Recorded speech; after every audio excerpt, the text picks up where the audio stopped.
Hi, this is Mr. Shumway. This is a quick video about uh, for you to take notes on as I explain how to calculate a plane drop. So how far back you need to be before dropping something like this. A plane flying 200 miles per hour is 500 meters above the level of a high mountain lake. How far from the middle of the small lake should the plane be before dropping a bag of fish? So first, let's convert miles per hour to meters per second. So 200 miles in 1 hour, and there are 60 minutes in an hour. I know that the minutes go in the denominator because I want the hours to cancel.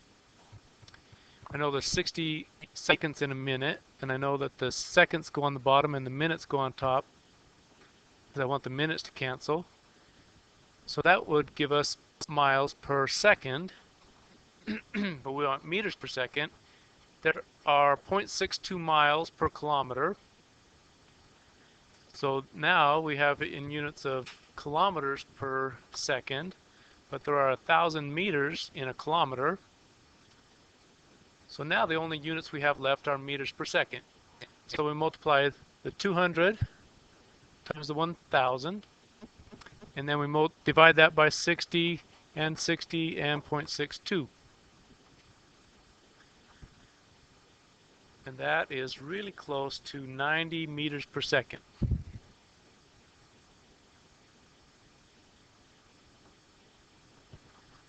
Good enough for this calculation anyways.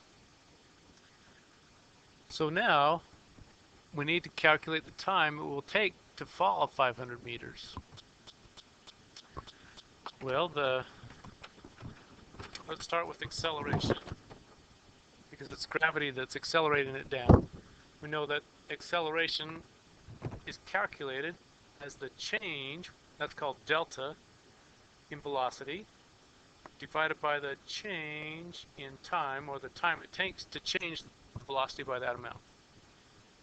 So in our case, the change in the velocity will be equal to the final velocity, v sub f, because it starts out not traveling downward at all. We're looking at only the downward motion right now. If we drop something from a plane initially, it starts out with 0 velocity down.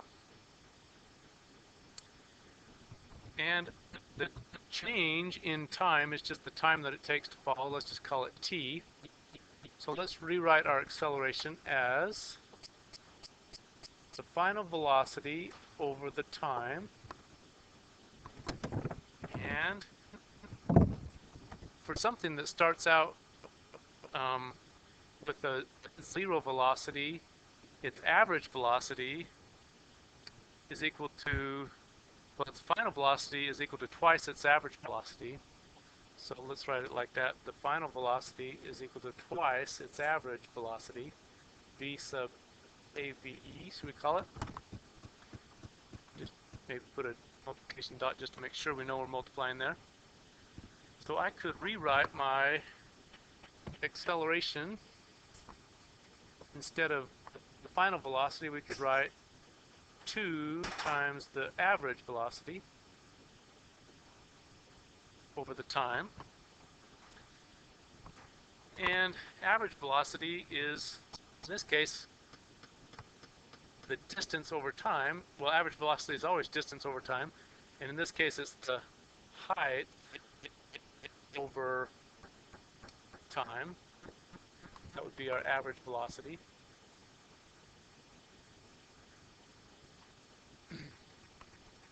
So let's replace our average velocity with h over t.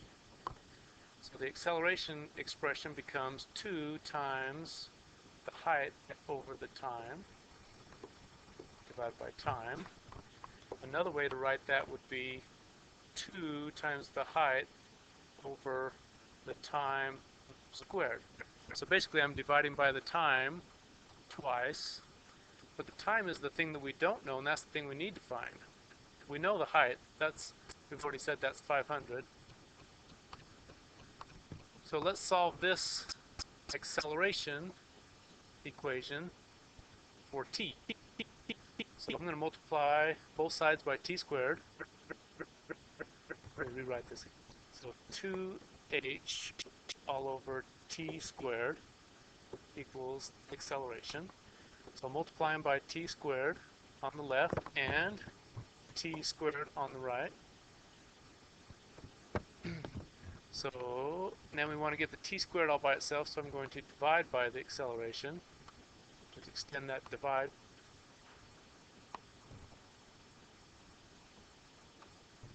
So t squared equals 2 times the height divided by the acceleration.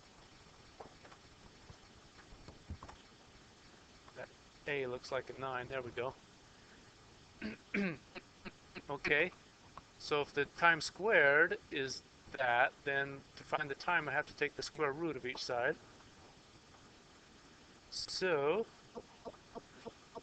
time that it's going to fall will be equal to the square root of 2 times the height all over the acceleration. Well, the acceleration of something falling is 10.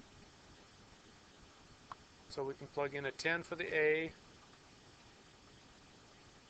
and we can plug in 500 for the H.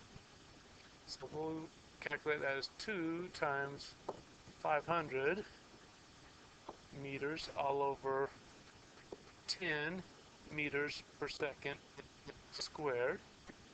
The meters cancel and we have 1 over seconds, which is seconds. Well, 1 over second squared. And the units would be seconds squared. Take the square root and the units will be seconds. So 2 times 500 is 1,000. 1,000 divided by 10 is 100. Square root of 100 is 10. So from 500 meters up, that bag will fall for 10 seconds. And so once we have the time, we can calculate how far the bag will travel forward during the fall down. Well, we said that we were going 90 meters per second forward. So if I do that for 10 seconds while it's falling down, so 10 seconds times 90 meters every second tells us that it will go forward 900 meters. So we have to be 900 meters back from the lake when we drop it, assuming that it doesn't slow down due to air resistance. So if it's a fairly large bag, water is fairly dense, maybe that's a good assumption. We do have a little leeway because the lake is not a point, but anyways, that calculation could get us close, so at least the fish will land in the water.